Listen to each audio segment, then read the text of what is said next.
Assalamualaikum warahmatullahi wabarakatuh. Pada kesempatan kali ini saya akan menjelaskan tentang konsep hukum termodinamika dan kaitannya dengan metabolisme yang ada di dalam tubuh. Baik, hal yang pertama kita bahas adalah tentang termometrik. Jadi, termometrik ini berkaitan dengan panas, ya. Jadi untuk mengukur panas dinginnya suatu zat dengan indera peraba, itu merupakan penilaian yang sangat subjektif dan tidak ilmiah. Sehingga, ketika kita ingin mengukur panas di dalam tubuh kita, maka kita tidak diizinkan untuk mengukurnya dengan indera peraba, karena, indera peraba bukan merupakan alat ukur yang, valid. Sehingga pengukuran panas dingin suatu zat dengan indera peraba dapat dikategorikan dengan penilaian pengukuran suhu yang subjektif dan tidak ilmiah. Nah, sifat termometrik ini itu berkaitan dengan sifat fisis suatu zat. Jadi, ketika temperatur suatu zat itu berubah, maka secara langsung sifat fisis yang ada di dalam zat tersebut, dalam benda tersebut juga berubah seiring dengan perubahan temperatur yang terjadi. Saya contohkan di sini, misal padatan atau cairan itu akan memuai bila dipanaskan. Otomatis ketika padatan memuai atau cairan memuai ketika dipanaskan, maka sifat fisis dari padatan dan cairan tersebut berubah. Contoh lagi, gas jika dijaga volume konstan, tekanannya akan naik bila dipanaskan. Nah, ini contoh lain, sifat fisisnya akan berubah, tekanannya bisa naik. Resistansi konduktor listrik akan berubah jika dipanaskan. Nah, perubahan sifat termometrik ini menunjukkan adanya perubahan temperatur dalam benda tersebut. Nah, kemudian hal yang tidak kalah pentingnya adalah tentang termometer. Nah, untuk pengukuran suhu tubuh itu lazimnya digunakan termometer. Nah, termometer macam-macam jenisnya, ada termometer zat cair. Termometer zat cair artinya termometer ini menggunakan zat cair sebagai alat ukurnya. Jadi di dalam termometer itu menggunakan zat cair. Contohnya termometer air raksa dan alkohol. Artinya termometer air raksa ini zat cairnya menggunakan air raksa, dan termometer alkohol zat cairnya menggunakan alkohol. Nah, termometer zat cair ini prinsip kerjanya berkaitan sekali dengan sifat termometrik, yang mana cairan ini akan memuai ketika dipanaskan. Artinya sifat fisisnya akan berubah ketika suhunya berubah. Nah, kelebihan air raksa ini ketika digunakan air raksa, titik bekunya itu antara titik bekunya berada pada suhu minus 40 derajat Celcius dan titik uapnya ada pada 360 derajat Celcius. Nah, kemudian ada lagi juga termometer tahanan. Termometer tahanan itu menggunakan rangkaian listrik, ya, dengan resistor sebagai tahanan utamanya, dengan resistor sebagai rangkaian utamanya di sini. Nah, rangkaian dasarnya seperti ini, ya, menggunakan jembatan galvanometer, ya, seperti ini. Nah, kemudian bagaimana, apa itu rangkaian termometer tahanan? Jadi termometer tahanan itu adalah sebuah sensor suhu di mana suhu itu dirasakan karena adanya perubahan besarnya arus, tegangan, dan elemen hambatan listrik yang bervariasi pada benda yang diukur. Jadi termometer tahanan ini bekerja karena adanya perubahan arus listrik yang mengalir dalam rangkaian yang ada di dalam termometer tersebut. Nah, termometer tahanan itu ketelitiannya bisa sampai 0,001 derajat Celcius. Biasanya banyak digunakan untuk memonitor pernafasan, yang disebut pneumograf. Ada lagi termokopel. Jadi sensor suhu banyak digunakan untuk mengubah perbedaan suhu dalam benda menjadi perubahan tegangan listrik. Contoh penggunaan termokopel misalnya pada industri besi dan baja, pengaman pada alat-alat pemanas, untuk termopel, sensor radiasi, pembangkit listrik tenaga panas radioisotop. Ya, ini salah satu aplikasi termokopel. Nah, dalam dunia medis biasanya ini digunakan untuk pengaturan dalam rangka pembersihan alat-alat kesehatan, ya, untuk pengaturan suhunya. Nah, ya, lalu pirometer. Pirometer ini adalah termometer yang akurat untuk mengukur suhu benda dengan jalan mengukur besarnya radiasi total atau radiasi pada salah satu panjang gelombang yang dipancarkan oleh benda yang diukur suhunya. Contohnya seperti ini ya. Dia mengukur radiasi dari benda. Jadi benda yang akan diukur suhunya itu memancarkan radiasi. Secara teori, suatu benda yang panas itu akan memancarkan radiasi dan cahaya di sekeliling benda tersebut. Semakin tinggi suhu benda, maka makin besar radiasinya dan intensitas yang dipancarkan juga semakin besar. Besarnya radiasi dan intensitas cahaya ini tergantung dari suhu benda dan dari mana atau panjang gelombang sinar yang dipancarkan. Jadi pirometer ini pada dasarnya adalah mengukur radiasi total yang dipancarkan oleh benda ya, sehingga panjang gelombangnya akan tertangkap ya. Maka temperatur benda akan dapat ditentukan tanpa menyentuh benda tersebut, bahkan jika berdiri agak jauh dari benda tersebut. Tapi terkadang ada kelemahannya di sini, udara di sekitarnya ini bisa berpengaruh. Misal ketika kita sedang berada di ruangan yang dingin sekali, pendingin, ber-AC, ketika diukur menggunakan ini, maka bisa jadi suhu tubuh kita, suhu badan kita akan tinggi gitu. Nah, penentuan skala termometer. Jadi ada 3 jenis skala termometer yang umum digunakan, yaitu yang pertama skala Reaumur, skala Celsius, dan skala Fahrenheit.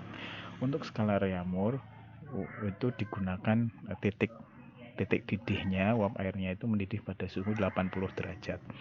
Kemudian membekunya pada suhu 0 derajat. Untuk skala Celsius, titik didihnya ada pada suhu 100 derajat dan titik bekunya ada pada suhu 0.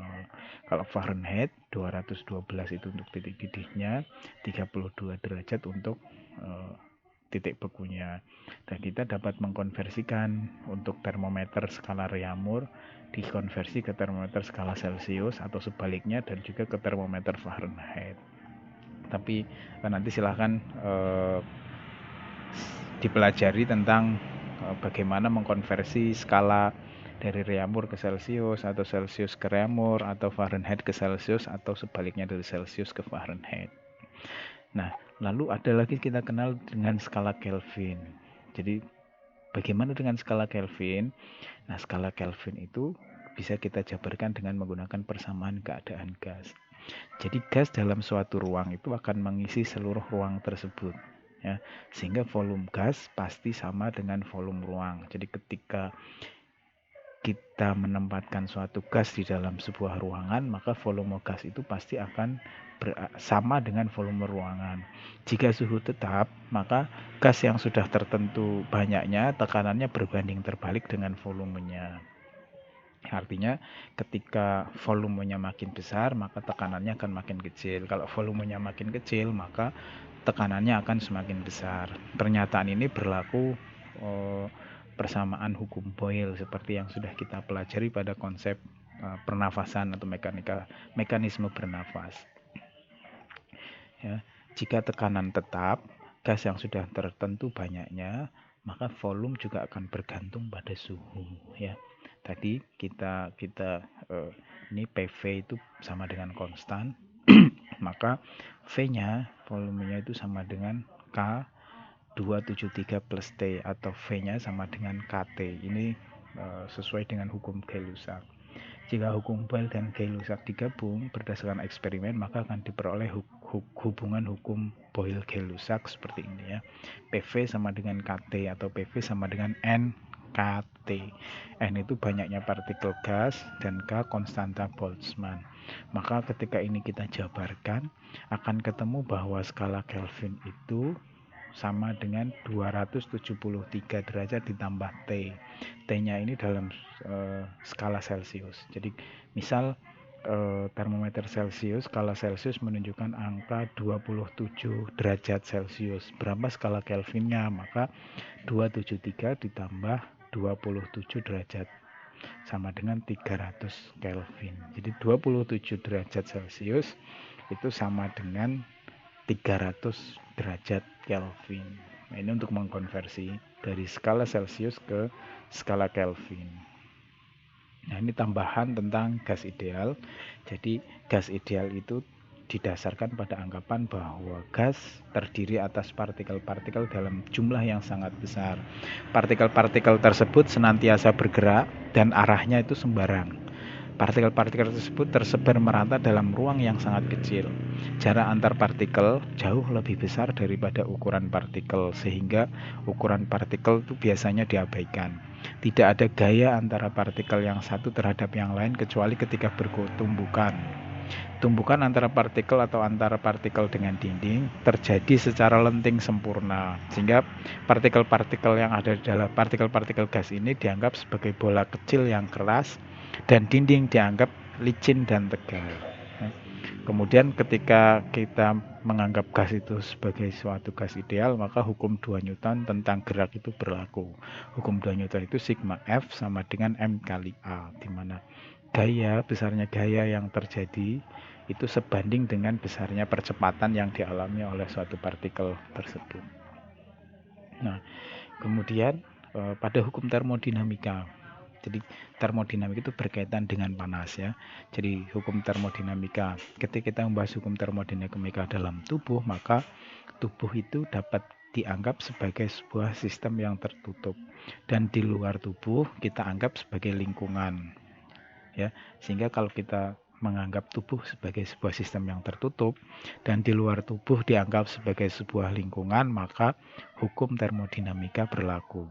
Hukum pertama termodinamika berbunyi bahwa panas total yang ditambahkan pada sebuah sistem itu sama dengan perubahan energi dalam sistem ditambah dengan usaha yang dilakukan oleh sistem. Jadi panas total yang ada dalam sebuah sistem itu sama dengan perubahan energi yang ada di dalam sistem ditambah dengan usaha yang dilakukan oleh sistem. Nah, penjelasan hukum termodinamika seperti ini. Jadi hukum termodinamika ini sebenarnya adalah bentuk rumusan kekekalan energi. Energi panas yang diberikan pada sistem diperhitungkan sebagai usaha yang dilakukan oleh sistem atau sebagai kenaikan energi internal sistem atau sebagai kombinasi tertentu dari keduanya. Seperti ini ya. Energi. Jadi panas total, perubahan energi ditambah dengan usaha yang dilakukan. Jadi panas yang masuk, ada perubahan energi di dalam sistem ditambah dengan usaha yang keluar dari sistem. Nah, kalau hukum kedua termodinamika itu penjelasannya bahwa tidak mungkin kita membuat sebuah mesin yang bekerja dalam suatu siklus, menerima panas dari satu reservoir dan mengubah panas itu seluruhnya menjadi energi. Artinya kalau kita menerima energi sebesar 100, maka tidak mungkin panas 100 itu kita ubah seluruhnya menjadi energi. Gitu. Akan selalu ada energi yang hilang.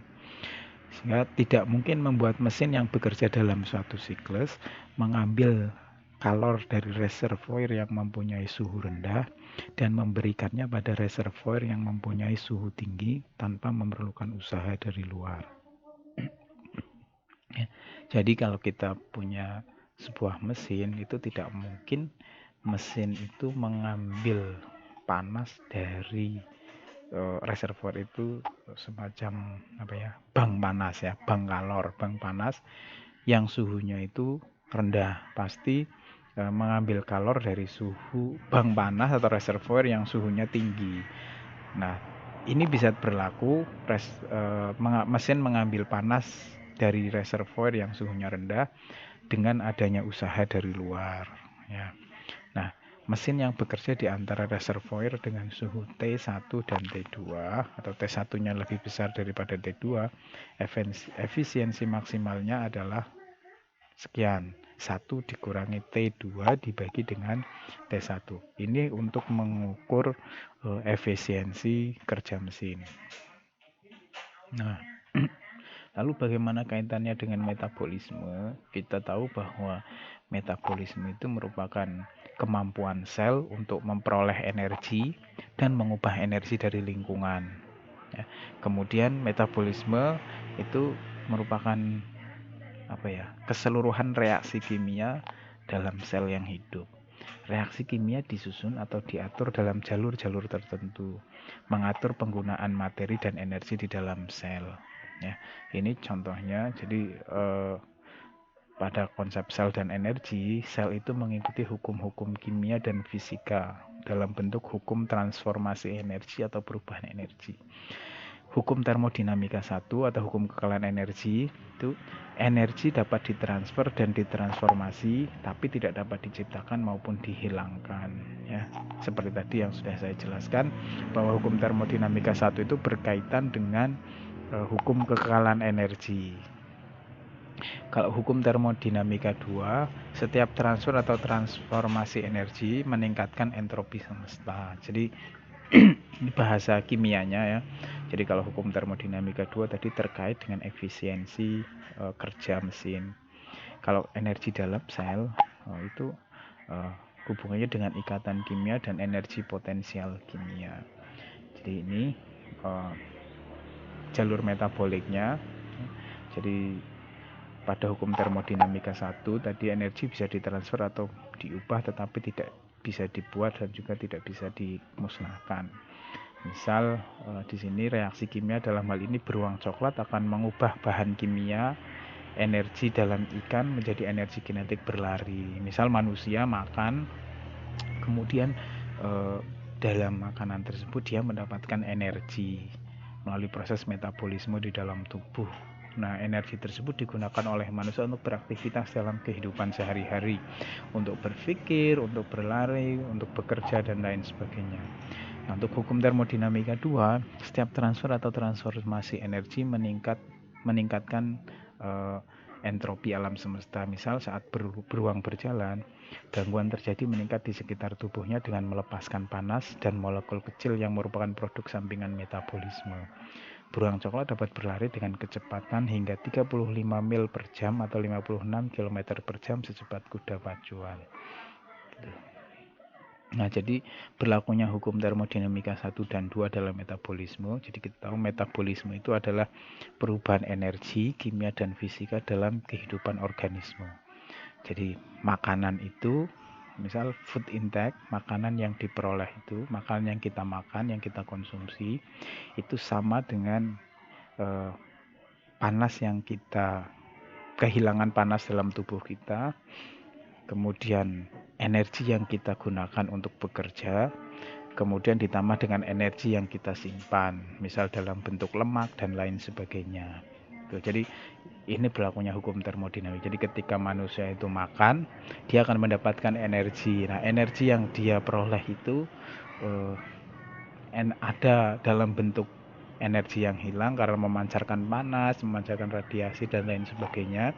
Ada energi yang digunakan untuk bekerja, berpikir, dan lain sebagainya, beraktivitas dalam kehidupan sehari-hari. Kemudian ada juga yang disimpan, misal dalam bentuk lemak dan sebagainya. Nah, sekarang untuk tugas, berikan sebuah penjelasan mengenai kelemahan dan kelebihan penggunaan termometer zat cair dan pirometer dalam mengukur suhu tubuh manusia. Tadi sudah saya jelaskan, ada termometer zat cair dan satu lagi pirometer yang memanfaatkan konsep radiasi. Nah, kira-kira apa kelebihan dan kelemahan kedua termometer tersebut dalam mengukur suhu tubuh manusia? Yang kedua, saat ini setiap orang yang akan masuk ke dalam kantor harus dicek suhu tubuhnya terlebih dahulu menggunakan termometer gun. Kasus yang saya alami, pada saat itu saya baru saja melakukan perjalanan menggunakan mobil yang ber-AC. Lalu saat dicek, suhu tubuh saya sangat tinggi. Jadi, maaf ini salah, lebih besar dari 37 derajat Celcius. Kemudian saya meminta untuk diukur beberapa kali. Karena saya merasa bahwa saya tidak sedang sakit atau apa, tapi suhunya sangat tinggi. Saya minta kepada pengukur untuk coba saya dicek berkali-kali. Lalu akhirnya sampai pada pengukuran kelima, suhu saya normal di kisaran 36,4 derajat Celcius. Nah, kira-kira mengapa hal tersebut dapat terjadi? Silahkan kaitkan dengan prinsip kerja termometer yang digunakan dan konsep-konsep fisika yang berlaku. Demikian penjelasan dari saya. Terima kasih. Assalamualaikum warahmatullahi wabarakatuh.